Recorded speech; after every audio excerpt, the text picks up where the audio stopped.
In the beginning, there was a hard-working man named Frank Sheeran. He worked for a meat delivery company for 8 years. Frank worked very well without ever taking a day off. Nevertheless, his small salary did not make his life comfortable. Gradually, the good Frank decided to look for ways to improve his life. He then met a mafia owner of a steak restaurant, popularly known as Skinny. Frank offered him discounted steak. Initially, Skinny was indifferent and tried ordering a little meat. The next day, Frank began working delivering meat. The warehouse staff asked him to put on a seal, but Frank began his action to evaluate his company. Skinny got the steak and seemed quite satisfied, making him order more from Frank. Frank, who wanted to retire, finally delivered all the meat to Skinny's place, leaving the truck he brought empty. This incident made Frank's boss very angry and reported him to the police. Frank was forced to look for a lawyer to defend himself. Frank's lawyer, Bill Bufalino, was a tough attorney. Instead of going to jail, Frank's lawyer made the judge angry at Frank's boss, who reported the theft because Frank was considered a good worker and threatened never to report another employee to his trial. Frank and his lawyer then celebrated that small victory in a restaurant. That's when they found out that his lawyer was the cousin of a big mafia named Russell Bufalino. Russell was a man of great respect because he had very broad connections. Many mafias asked for Russell's help if they wanted to bribe prosecutors, get promotions, settle disputes, or even eliminate someone. Russell was the first person to be asked for permission. In the restaurant, a big mafia boss named Angelo Bruno was also present. He was seen chatting with Skinny, but his gaze did not leave Frank. A brief introduction took place between Frank and Russell. It turns out Frank had known Russell since his truck broke down the other day, and Russell was the person who helped him then. From that first conversation, Russell liked Frank's style and way of speaking. Then, Frank, who had quit the meat company, began to be given small tasks by Russell. Not only that, Frank was also trusted by Russell to become a personal driver, and often accompanied him on trips to collect money under Russell's supervision. Russell owned a curtain shop where he controlled all his business. Frank was quite surprised by everyone's obedience there, as if Russell was like a parent who regulated what they had to do next. Frank, who became closer to Russell, started to become his right hand, where Frank began to work on more important tasks, such as completing a number of overdue payments. Frank was not the aggressive type of man, but more of a quiet and wise person. However, when one day he found his daughter sad because she was pushed by the grocery store owner just because she dropped a shelf, it made Frank angry. He went with his daughter to the store and taught the store owner a lesson until his arm was broken. Frank's closeness with Russell grew closer until Russell became the godfather of Frank's child. Frank realized the more children he had, the more life needs he had. Therefore, Frank began looking for additional work until he finally met a mafia who wanted a laundry to be destroyed because it was disrupting his business. After receiving the down payment, Frank coldly and firmly did it. After completing his task, Frank was suddenly called by Angelo Bruno, one of the biggest mafia bosses there. It turns out that Bruno was one of the shareholders in the laundry that Frank burned down. Bruno was furious to learn this, but before he could beat Frank, Russell Bufalino saved him. Eventually, Frank received a job from Bruno to close the case, which turned out to be killing the person who ordered the burning. Since dealing with Bruno, Frank became a hitman who often received assassination jobs through Russell. But if the job came from Russell, Frank would never ask for payment because he did it as a tribute to Russell, who raised him. One day, Russell asked Frank to meet Jimmy Hoffa, the head of the labor union called Teamsters. Jimmy was the most influential person after the President of the United States at that time. The Teamsters had more than 1 million members, where they saved their pension funds. Jimmy asked Frank to go to Chicago to resolve a taxi driver dispute. There he met Tony Provenzano, who explained everything. Tony said there was another labor union forcibly taking their drivers, causing Jimmy's supported taxi company to lose profits. Then Frank and Tony resolved the matter harshly. The family relationship between Frank and Jimmy grew closer after the Chicago affair, and Frank began to learn that the Teamsters' pension funds were used by Jimmy as loans to the mafia with high interest. This loan business was handled by one of Jimmy's subordinates named Alan Dorfman. Russell was also involved in this loan business, where he got 10% of the total mafia loan. Most of the loan money from Jimmy was used by the mafia in business, and the fact that Las Vegas was built from Teamsters loans. Jimmy has so much money, his wife even got money that could be used to buy 22% of the land in Florida and even own a club. One of the borrowers of the Teamsters pension funds was Sam Giancana, who was close friends with the Kennedy family. With the Mafia's support behind him, Kennedy became president of the United States. As his reward, if he became president, Kennedy had to clean up Cuba from Fidel Castro, where Castro controlled the gambling ships from the racetracks in Havana, so that they could be controlled by the American Mafia. When John F. Kennedy became president, Jimmy was the one who was angry about this, because he knew that he would be pursued by the law because the Kennedy family knew about the labor pension fund loans managed by Jimmy. There were even Kennedy people who were organizers in Jimmy's illegal business. This made him so angry that he cursed Frank. Frank, who took offense, was quickly persuaded by Jimmy and asked to understand his situation.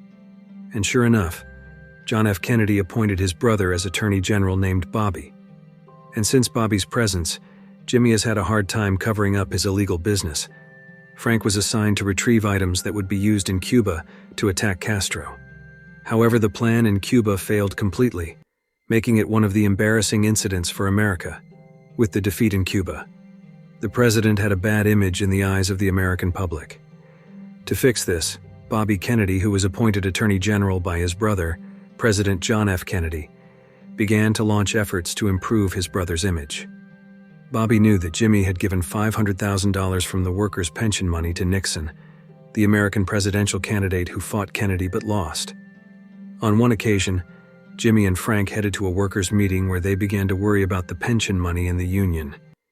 Jimmy asked Fitz to sell the trust of his deputy in the Teamsters to secure his position in the eyes of the workers who were starting to worry about their pension money. On the other hand, there was Tony, the head of the Teamsters branch in District 506 from New Jersey. Although not for long, Tony was known to be so cruel that he once ordered the killing of his rival brutally and put his body into a shredder. Tony made Jimmy feel fearful when he entered the union arena, and eventually, Jimmy gave Frank a position for his own small power in the union, becoming the head of Branch 326 as security for himself. Jimmy continued to undergo trial for his case where Bobby Kennedy continued to pursue him. Jimmy's fear grew when he was attempted to be shot by an unknown person during a trial, and the assassination attempt was successfully thwarted. Eventually, Jimmy had to be continuously escorted at the trial. One day, while having coffee, news of the shooting of President John F. Kennedy was heard, which killed him. This exploded Jimmy because Bobby Kennedy, the Attorney General who was John's brother, no longer had the power to oppose him. So happy, Jimmy prohibited the half-mast flag raising at the labor union office. However, even though John F. Kennedy died, the jurors already disliked Jimmy, making him have to be imprisoned for 5 years. And the union's loan activities continued to run from behind bars. Russell Bufalino disliked Alan Dorfman, Jimmy's financial subordinate, because he always hindered loan applications, even though Fitz, the temporary Teamsters deputy, had approved it. Russell then asked Frank to teach Alan a lesson, and Frank shot him as he came out of the garage. Since then, the Mafia has never been hindered from borrowing pension funds from the Teamsters. Not long after, Tony, who was unaware, also became a victim. He was arrested by the FBI for extortion cases. Finally, Jimmy and Tony met in prison. When Tony approached Jimmy asking about the fate of his pension money, Jimmy, who did not want to help Tony liquidate his money, got involved in an argument that ended in a fight. Meanwhile, outside, there was another Mafia named Joey, where he and Russell were both Italian. But Joey's cruel behavior and disrespect for others made Russell sick of him. Even Russell did not hesitate to kill fellow Italians. Until one occasion on Joey's birthday, he insulted Russell, making Frank immediately settle it and say if they were brothers. Sadly, Frank returned to Russell, who was sitting, and from his eyes, Frank knew what he had to do. When Joey and his family were eating in a restaurant, Frank entered and shot Joey to death in front of his wife and child. After 5 years in prison, President Nixon was finally elected, who still remembered Jimmy Hoffa's donation of $500,000, quickly arranged for Jimmy's parole. Finally, Jimmy could breathe fresh air again. Meanwhile, the labor union had been led by Fitz, Jimmy's former deputy, and Fitz was assisted or supported by Tony. Seeing this reality, Jimmy was determined to reclaim his position as head of the labor union. However, the history of Tony's altercation with Jimmy in prison made it difficult for him to reclaim the chairmanship. At a meeting in Florida, Jimmy and Tony got into a fight again because neither wanted to give in. Frank, feeling that Jimmy's position was difficult to reclaim the chairmanship, sought a solution with Russell Bufalino. However, most of the Mafia advised Jimmy not to be too ambitious and to stay calm for now. Meanwhile, Jimmy, running out of patience, acted like a child. Then an unwanted situation began to unfold when the conflict between Jimmy and Fitz, his former deputy, started. Dave Johnson, an old friend of Jimmy's who held a branch office position, was shocked when his yacht was blown up by Fitz's men. Jimmy retaliated by blowing up Fitz's son's car at a bar, hoping this would stop Fitz from nominating his son as a replacement for Dave Johnson. Fitz responded by firing Jimmy's wife from the labor union branch office and terrorizing with an assassination attempt, further escalating the chaos. An increasingly emotional Jimmy eventually took to the media, claiming that Fitz was loaning pension fund money to the Mafia. This publicity heated up the situation, and Russell Bufalino asked Jimmy to consider retiring. Russell and Frank felt pressured because Jimmy was their good friend. Russell continued to persuade Jimmy not to want the chairmanship anymore, but Jimmy stubbornly refused, disappointing Russell. Then Russell spoke to Frank to convey the same message, and Frank also urged Jimmy to give up because they were friends, and he didn't want anything to happen to him. At that moment, something tumultuous was stirring within Frank. On one hand, Russell had raised him in this world, and Jimmy had also had a significant impact on his life. However, Frank deeply regretted Jimmy's stubbornness in trying to reclaim the chairmanship of the labor union by exposing Mafia secrets. Frank realized that no matter how clever Jimmy was, the Mafia would continue to chase him because they feared the involvement of loaned union money circulating in their illegal businesses. Frank would also be dragged into problems with other Mafias because they knew Frank was Jimmy's friend. Russell and Frank were now in a dilemma. Finally, under great pressure, Russell devised a plan and asked Frank to fly to Detroit, where he had arranged a meeting with Jimmy. Hearing this, Frank appeared very sad and full of regret. Why did this have to happen? Frank knew that what he was about to do to Jimmy would hurt his family because they were close. Yet to save his own family, Frank reluctantly had to follow Russell's orders, and in the end, Frank succeeded in eliminating Jimmy. With Jimmy's death, the situation became even more chaotic, and corruption began to spread everywhere. The secret of this murder, once known to the Mafia, was only known by Frank and Russell, who took the secret to their graves. And the movie ends. If you like this video, don't forget to subscribe, because by subscribing you have supported me to make better videos. See you in the next video.